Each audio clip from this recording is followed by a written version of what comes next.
Let me show you how to take a picture from the internet and turn it into a multi-layered design in Cricut Design Space. Okay, so we're going to use this ghost. We're going to upload it as a complex image and then hit continue. Then we're going to go ahead and click to remove our background and his little shadow because we don't want that either. I'm also going to go ahead and erase his eyes because I want those just to be cut out, and the same with his mouth. Okay, then when you're ready, you can just hit apply and continue, and you want to make it a cut image and click upload. Once you got your little guy, the first thing you're going to want to do is duplicate him for however many layers you want and set your extras off to the side. Then click on your first layer and click contour in the bottom right.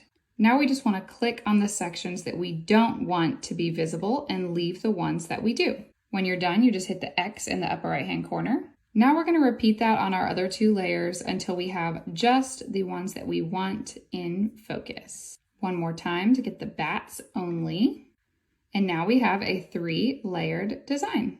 So we can put everything back into place here. And I can also go ahead and change the colors of each individual layer to what I actually am going to want it to be. And I can also go in and add any detail that I missed by turning this into a layered cut image, like adding my text back on that little speech bubble.